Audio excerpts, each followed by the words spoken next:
Moreno.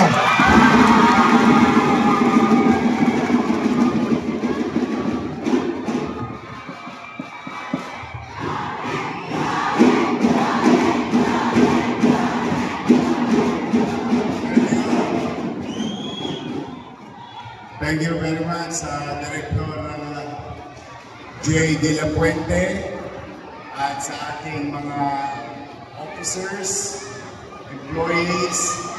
I love you too.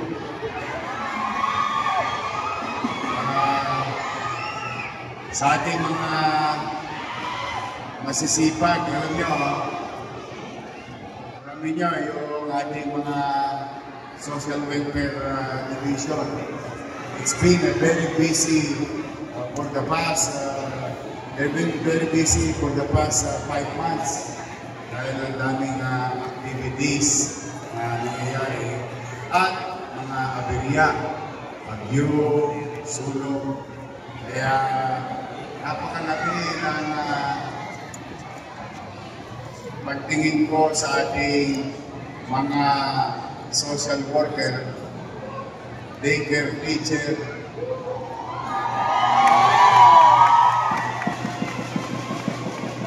Kasi sila yung gigising na maga, may sulog sa bahat sa barangay nila, sila agad kakalabitin ni Jing.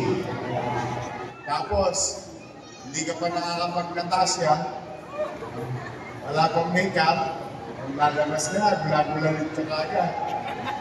At I really appreciate what you're doing, your dedication, and on behalf of the people of Manila, thank you very much. Sa lahat ng ating mga daycare teacher, magkikita tayo sa December 1, di ba?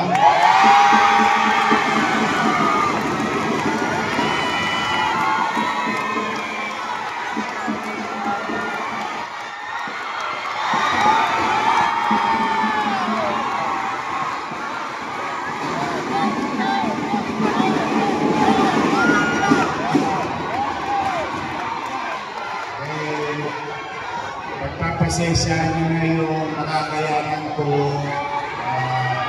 at tayo ay nagkasama-sama sa December 1 kasama ng ating barangay nutritionist at mga barangay health workers para sa ating Christmas party.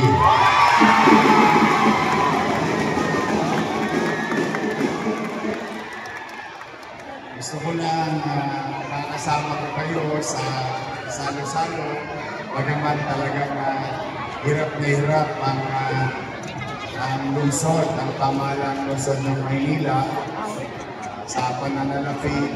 Pero as a matter of showing of gratitude to our public servant, barangay nutritionists, barangay health workers, and our daycare teachers, meron tayong konting hinanda para sa inyo.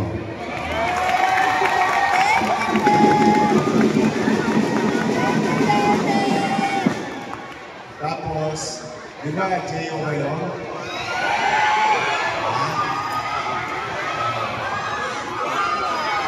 Bigla.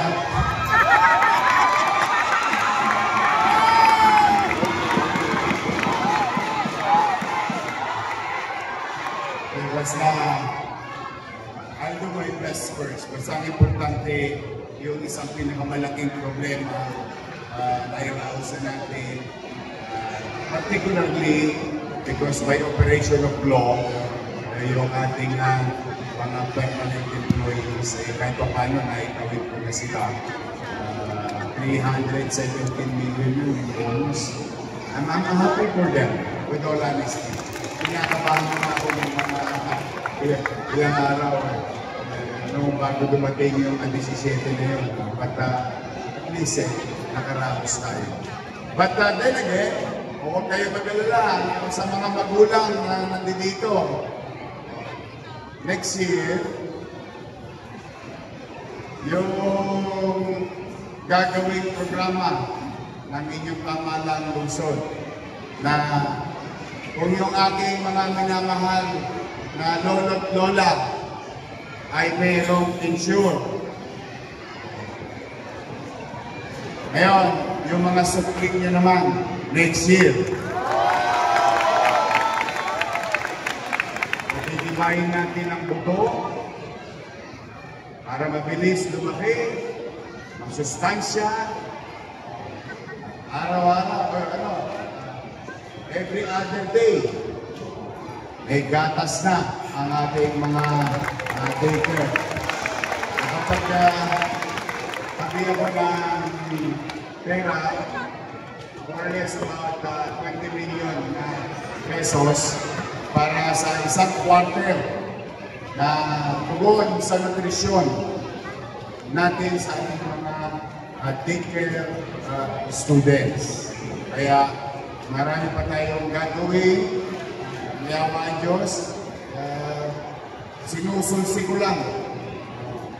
Pinagtatagpi-tagpi ko lang yung durog-durog at gula-gulalit na damit ng lungsod ng Maynila. But again, as I've been saying, let's do our best and let God do the rest. Kaya steady lang kayo sa Genji. Hindi kayo mawawalan.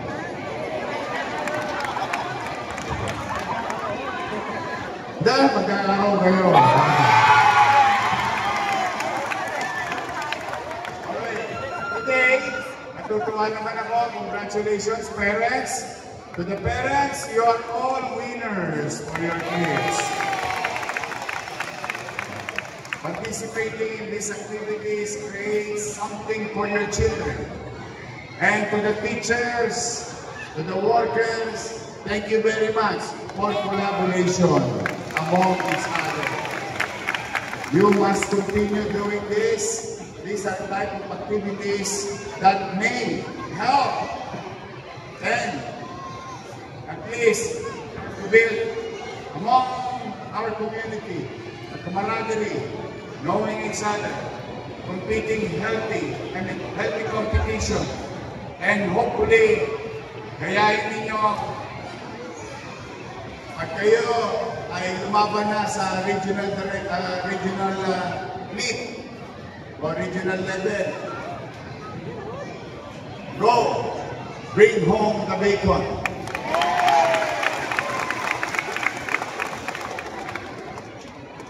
Last year, ang mga atletang bata pinadala ng pamahalaan ng Lungsod ng Maynila sa national competition.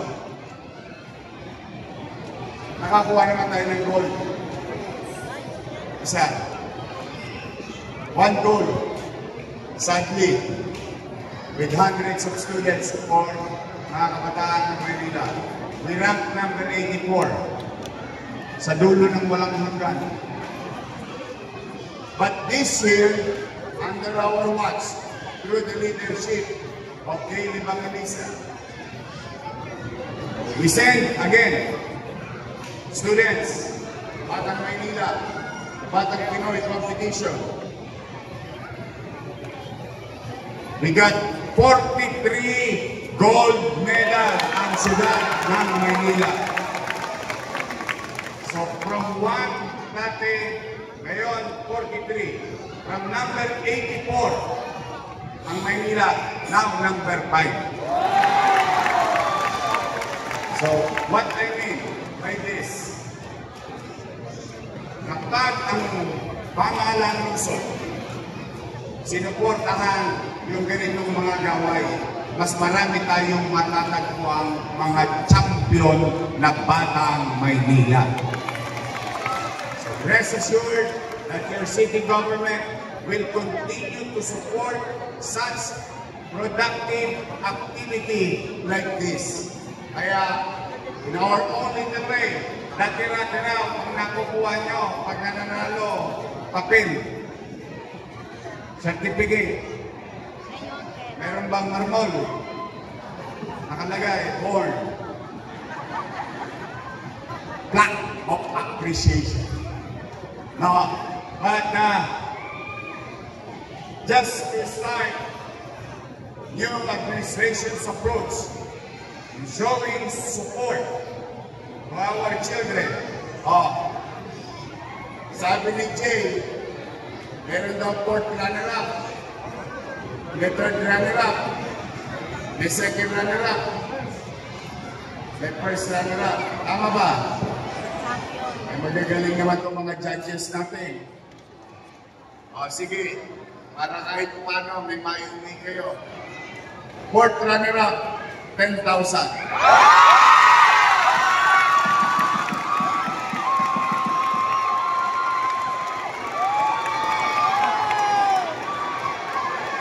Gastos.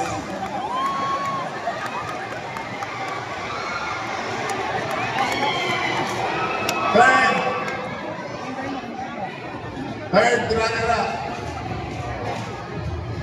15,000. Second and first runner-up, 15,000. Magkano na? 15, 45. Bosa, 55. 55. And may champion pa. Sino magka-champion? Sino magka-champion? 20,000 pesos.